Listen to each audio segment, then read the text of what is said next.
तो दोस्तों, उड़ने की आशा के आज के एपिसोड की शुरुआत साइली से होती है, जो कि जूही को कमरे में ले जाकर शांति से पूरी सच्चाई पूछती है। तो जूही बताती है कि अरुण से उसकी पहली मुलाकात अस्पताल में हुई थी, जब वो अरुण की बीमार मां की देखभाल कर रही थी। फिर मुलाकातों का सिलसिला बढ़ा और अरुण ने उससे अपने सच्चे जज्बात जाहिर किए। जूही फिर साइली को यकीन दिलाती है कि उसने जानबूझकर आई को धोखे में नहीं रखा, बस उसे पता ही नहीं चला कि कब ये प्यार हो गया। इधर जब साइली दोनों की उम्र में बड़े अंतर पर सवाल उठाती है, तो जूही इसे समस्या नहीं बल्कि अच्छा ही बताती है।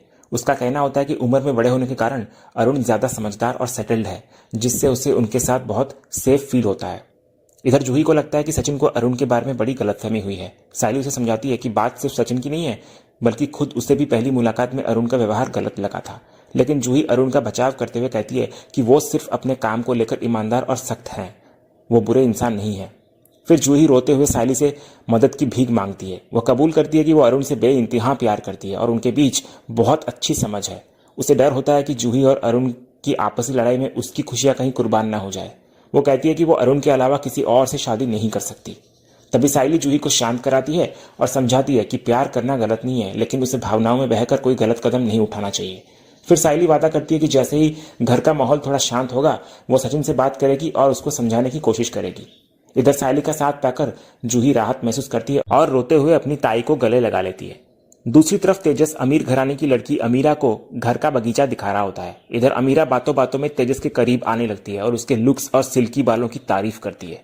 तेजस भी अपनी तारीफ में पीछे नहीं रहता और खुद को हैंडसम के साथ साथ इंटेलिजेंट भी बताने लगता है। जब अमीरा खुद को रोमांटिक बताती है और तेजस से यही सवाल पूछती है, तो तेजस पहले तो हड़बड़ाकर नहीं कह देता है, लेकिन फिर मौका संभालते हुए खुद को भी रोमांटिक बता देता है। यह सुनकर अमीरा उसे अजीब नजरों से देखने लगती है।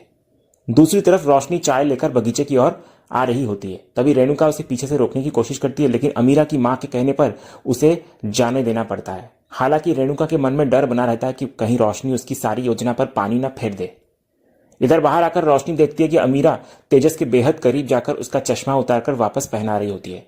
यह नजदीकी देखकर रोशनी से रहा नहीं जाता और वो तेजस का नाम जोर से पुकारती है।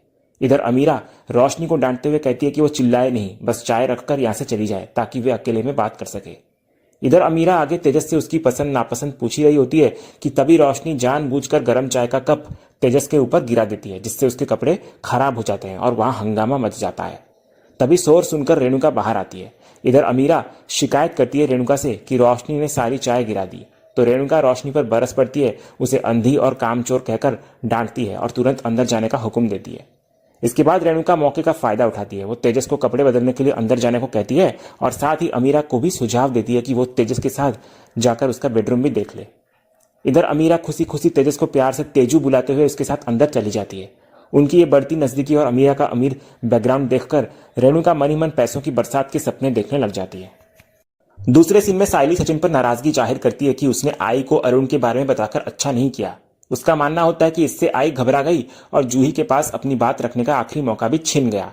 सचिन पलटवार करता है कि क्या उसे उस अनाड़ी के जाल में फंसने का मौका चाहिए था। वो साइली की दलील को फालतू बताने लगता है। इधर साइली समझाती है कि जिस अरुण को वे जानते हैं और जिसको जूही प्यार करती है, शायद उनमें फर्क हो सकता है। जब साइली कहती है कि तुम्हें आई के घर की चीजों को समझदारी से संभालना चाहिए था, तो सचिन इस बात को पकड़ लेता है। वो साइली को टोकते हुए पूछता है कि वो अब ये घर और वो घर कब से करने लग गई। सचिन साफ करता है कि उसका और साइली का परिवार अलग नहीं है, बल्कि एक ही है। इसके बाद सचिन आगे कहता है कि उसने जूही की भलाई के लिए ही यह फैसला लिया है। वो याद दिलाता है साइली को कि साइली ने ही उसे घर के बड़े होने का दर्जा दिया था। सचिन का तर्क यह होता है कि वो 10 बार सोच विचार करने वाला इंसान नहीं है। उसे जो सही लगता है वो दिल से कह देता है। फिर सचिन भावुक होकर कहता है कि साइली के बाबा के जाने के बाद काकी ने कितनी मुश्किलों से बच्चों को पाला है। अगर जूही का एक गलत फैसला पूरे परिवार को मुसीबत में डाल दे, तो सबसे ज्यादा दुख काकी को ही होगा।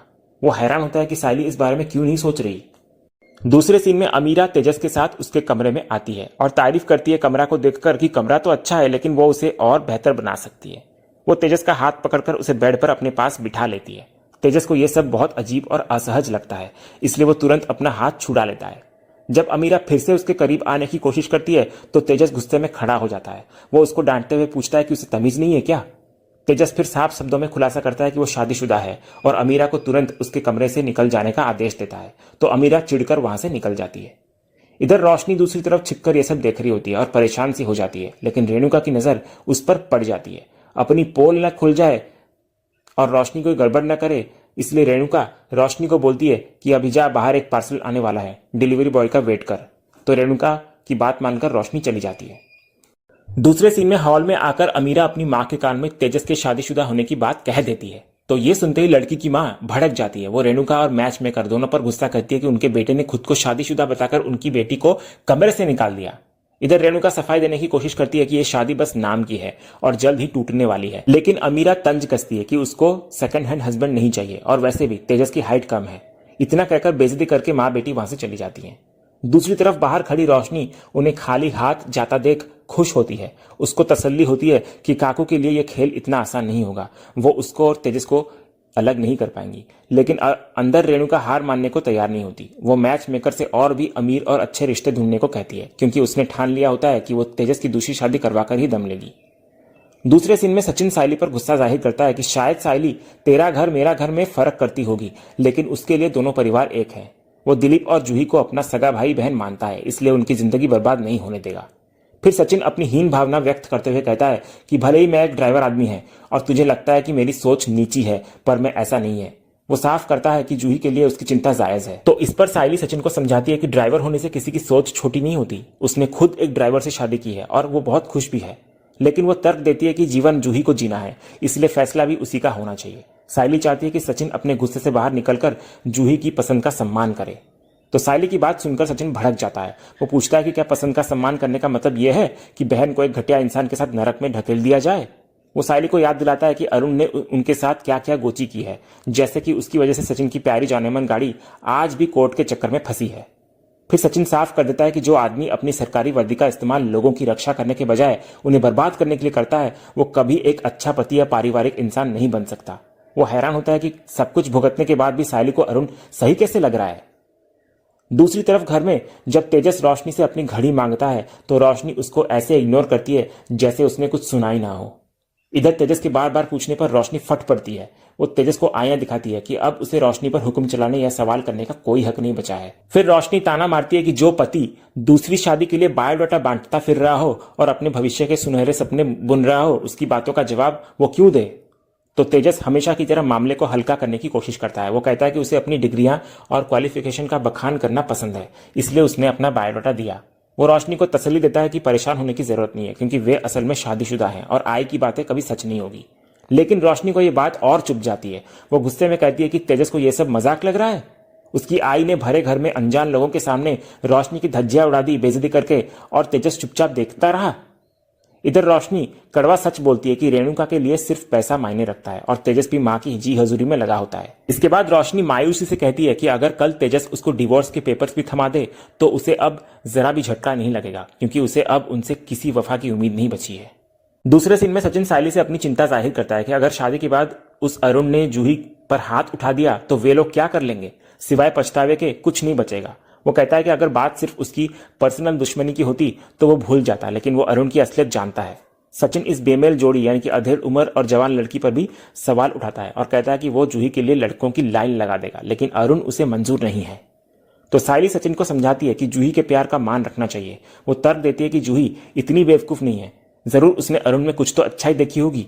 सायली कहती है कि हर सिक्के के दो पहलू होते हैं, हो सकता है उन्होंने अरुण का सिर्फ बुरा रूप देखा हो, जबकि प्यार में वो एक अच्छा इंसान हो। सायली सचिन को याद दिलाती है कि जब वो उससे मिली थी तब सचिन की छवि भी समाज और लोगों की नजर में एक बुरे इंसान और गुंडे जैसी ही थी, लेकिन सायली ने उस बाहरी छवि के परे जाकर सचिन के अंदर के अच्छे इंसान को पहचाना, उसे अपनाया और आज उनकी शादीशुदा जिंदगी खुशहाल है। सायली का तर्क ये होता है कि जैसे सचिन को सुधरने और अच्छा बनने का मौका मिला, वैसे ही हो सकता है कि अरुण भी प्यार में एक अच्छा इंसान हो। सायली की ये बातें और अरुण का पक्ष लेना सचिन को बर्दाश्त नहीं होता। गुस्से में अपना आपा खोकर वो सायली पर हाथ उठाने के लिए आगे बढ़ता है, लेकिन ऐन वक्त पर खुद को रोक लेता है। तो सायली इधर डरने के बजाय सचिन की आंखों में आंखें डालकर उसको करारा जवाब देती है। वो पूछती है, क्या हुआ, रुक क्यों गए, हाथ उठाने वाले थे ना। फिर सायली सचिन को उसके दोहरे रवैये का एहसास कराती है। वो कहती है कि तुम अरुण को गुस्सैल और हिंसक कहते हो, लेकिन अभी तुम खुद भी तो वही कर रहे हो। ये बात सचिन को अंदर तक चुभ जाती है। सचिन को सायली की तुलना बिल्कुल पसंद नहीं आती। वो सायली को पागल बहन कहता है जो अपनी बहन के प्यार में अपनी पति की सही सलाह नहीं दे पा रही। सचिन फिर अपना आखिरी फैसला सुना देता है कि अरुण जूही से शादी नहीं करेगा और ना ही परिवार का हिस्सा बनेगा। सचिन चेतावनी देता है कि अगर सायली का परिवार उसके फैसले के खिलाफ जाकर शादी करवाता है तो वो इस सबसे दूर हो जाएगा। ना वो शादी में जाएगा और ना साइली को जाने देगा, और अगर फिर भी शादी हुई तो वो साइली और उसके परिवार से हमेशा के लिए रिश्ता तोड़ देगा। इतना कहकर सचिन गुस्से में वहां से निकल जाता है। दूसरे सीन में रिया आकाश को नीतू का रेस्टोरेंट छोड़ने के लिए दोबारा से समझाती है, लेकिन आकाश नहीं मानता। रिया जिद पकड़ लेती है और ऐलान करती है कि वो अपनी प्रॉपर्टी बेचकर या अपने पेरेंट्स की हेल्प से खुद का रेस्टोरेंट खोलेगी। लेकिन आकाश अपने स्वाभिमान के चलते ससुराल वालों से हेल्प लेने से साफ इनकार करता हुआ नजर आता है। जब आकाश इधर नहीं मानता तो रिया अपनी खुद की सेविंग्स से रेस्टोरेंट शुरू करने का फैसला करती है। वो ऑफर देती है आकाश को कि आकाश वहां शुरुआत में बतौर शेफ जुड़ सकता है और बाद में पार्टनर बन सकता है। तो आकाश बहस को खत्म करने के लिए रिया को जगह ढूंढने और प्लानिंग करने को कहकर काम के लिए निकल जाता है। दूसरी तरफ रोशनी रेणुका का गुस्सा शांत करने के लिए चिट्टी के पास आती है। वो उसे पैसे देकर वही वाली सोने की चेन खरीदने लगती है। चिट्टी भरोसा दिलाता है कि ये चेन देखते ही रेणुका का दिल पिघल जाएगा। लेकिन चिट्टी से सोने की चेन लेते वक्त रोशनी के चेहरे पर घबराहट साफ नजर आती है। वो पूछती है कि चेन असली है या नहीं, जिस पर चिट्टी चिढ़ जाता है।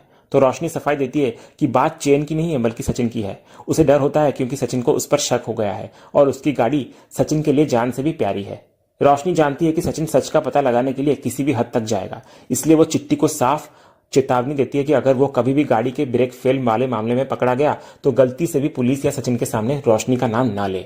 तो चिट्टी इधर बड़ी बेफिक्री से रोशनी को शांत करता है। वो अपनी वफादारी साबित करने के लिए एक पुराने राज की याद दिलाता है। वो कहता है, याद है ना तुझे, तूने मुझे दिलीप का वो वीडियो लाकर दिया था, आज तक किसी को भनक भी लगी क्या? नहीं ना, तो तू टेंशन मत ले।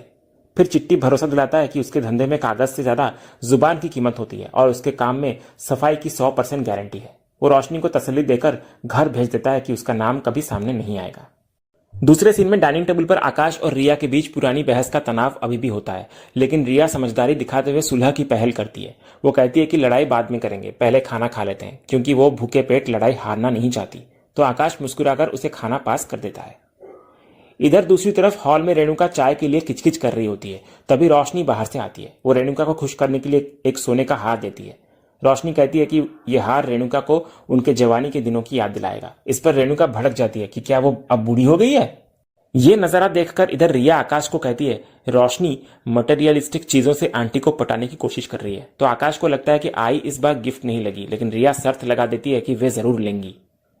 इधर दूसरी तरफ रेणुका गिफ्ट लेने से साफ मना करती हुई नजर आती है और कहती है कि वो अपनी लाश पर से भी इसे स्वीकार नहीं करेगी। रोशनी इमोशनल कार्ड खेलती है। वो कहती है कि अगर उसकी सगी आई जिंदा होती तो वो उनके लिए भी यही लाती। परेश और तेजस भी रेणुका को समझाने की कोशिश करते हैं, लेकिन रेणुका नहीं मानती। तो अंत में रोशनी हार मानकर चेन को टेबल पर रखकर वहां से निकल जाती है। इधर रोशनी के जाने के बाद तेजस अपनी आई से प्यार से कहता है कि रोशनी ने दिल से ये गिफ्ट दिया है उसको और ये हार रेणुका पर बहुत जचेगा। तेजस की बात सुनते ही रेणुका का नखरा खत्म हो जाता है। वो बड़ी चालाकी से कहती है कि सिर्फ उसके बेटे के कहने पर वो ये गिफ्ट रख रही है और चुपचाप वो चेन उठा लेती है। ये देखकर रिया की खुशी का ठिकाना नहीं रहता। वो शर्त जीत जाती है और आकाश से तुरंत अपने 500 रुपए मांगती है। फिर रिया इस मौके को हाथ से जाने नहीं देती। वो आकाश को ताना मारते हुए कहती है कि यही तो वो समझाना चाहती थी कि पैसा, पावर और कंट्रोल ही सब कुछ है और यही खेल आकाश के रेस्टोरेंट में भी चल रहा है। तो आकाश को रिया का बार बार उसी बात पर लौटना पसंद नहीं आता। वो चिढ़कर कहता है कि क्या रिया कभी चुप नहीं बैठ सकती। वो बहस को वहीं खत्म करने के लिए गुस्से में उठकर वहां से चला जाता है। दूसरे सीन में अगली सुबह रेणुका रोशनी का दिया हुआ सोने का हार पहनकर आईने के सामने खुद को निहारती है। हार उसे खुद पर बहुत जचता हुआ लगता है, इसलिए वो खुशी खुशी अपनी 2-3 सेल्फी लेने लगती है। दूसरी तरफ अपने कमरे में रोशनी गुस्से में सामान फेंक रही होती है। वो तेजस पर अपना दर्द बयां करती है कि चाहे वो कुछ भी कर ले, काकू उसे माफ करने को तैयार नहीं है। रोशनी को लगता है कि वो बेइज्जती का बोझ और नहीं उठा सकती। तभी तेजस रोशनी को याद दिलाता है कि आई का भरोसा उसने खुद तोड़ा है, इसलिए वक्त लगेगा। तभी रोशनी खुलासा करती है कि काकू का दिल जीतने के लिए उसने वो सोने की चेन उधार के पैसों से खरीदी है। तो तेजस इस बात पर भड़क जाता है कि एक झूठ को छुपाने के लिए रोशनी ने दूसरा झूठ बोला। तो रोशनी रोते हुए तेजस से हेल्प की भीख मांगती है, लेकिन तेजस अपनी मजबूरी बताने लगता है कि अगर उसने अभी रोशनी का साथ दिया तो आई उन्हें हमेशा के लिए अलग कर देंगी। दूसरे सीन में तेजस के शोरूम में उसका दोस्त कार्तिक ये देखकर हैरान होता है कि तेजस के पास आज लंच नहीं है। वो मजे लेते हुए कहता है कि यह शोरूम बिना स्टॉक के चल सकता है, लेकिन रोशनी वहीनी तेजस को खाना ना दे ये नामुमकिन है। कार्तिक समझ जाता है कि पति पत्नी के बीच पक्का कोई बड़ा झगड़ा हुआ है। तेजस फिर बात को छिपाने के लिए झूठ बोलता है कि रोशनी को खाना बनाना पसंद नहीं है, इसलिए टिफिन नहीं मिला। लेकिन तभी तेजस का दूसरा वाला दोस्त उसको हकीकत से रूबरू कराता है। वो अपनी आप बीती सुनाता है कि कैसे पहले वो भी तेजस की तरह जिद्दी हुआ करता था और अपनी पत्नी को इग्नोर करता था ताकि उसको सबक मिले, लेकिन नतीजा उल्टा हुआ। फिर उसका वो दोस्त एक वाईफाई का उदाहरण देता है कि जैसे घर का वाईफाई बंद होने पर मोबाइल अपने आप दूसरे वाईफाई से कनेक्ट हो जाता है, वैसे ही जब पत्नी को घर में सुनने और समझने वाला नहीं मिलता तो वो बाहर सहारा ढूंढ लेती है। फिर उसके दोस्त कहता है कि उसकी पत्नी भी एक लेटर छोड़कर किसी और के साथ भाग गई थी।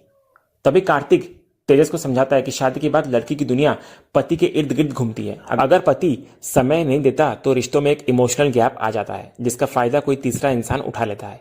फिर उसके दोस्त चेतावनी देते हैं कि जो एक बार चला जाता है वो लौटकर नहीं आता, इसलिए वे तेजस को सलाह देते हैं कि अभी भी वक्त है, वो अपनी जिद छोड़े और रोशनी के साथ सब कुछ ठीक कर ले, वरना उसे भी बाद में रोना पड़ेगा।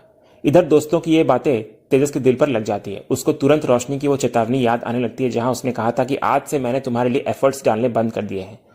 तेजस को इधर डर सताने लगता है कि कहीं रोशनी की बात सच ना हो जाए कि जब वो चली जाएगी तभी तेजस को उसकी कदर होगी। और इसी गहरे सोच और डर वाले सीन के साथ आज का ये एपिसोड यहीं खत्म होता है। तो दोस्तों, आज का ये वीडियो आपको कैसा लगा कमेंट के माध्यम से हमको जरूर कहिएगा और कमेंट में हाइप करना भी मत भूलिएगा और वीडियो को लाइक शेयर सब्सक्राइब करना भी मत भूलिएगा ताकि ऐसे ही रोज लेटेस्ट एपिसोड के अपडेट्स आप टेलीविजन से पहले पा सकें। तो मिलते हैं हम एक नए एपिसोड के रिव्यू में, तब तक के लिए नमस्कार।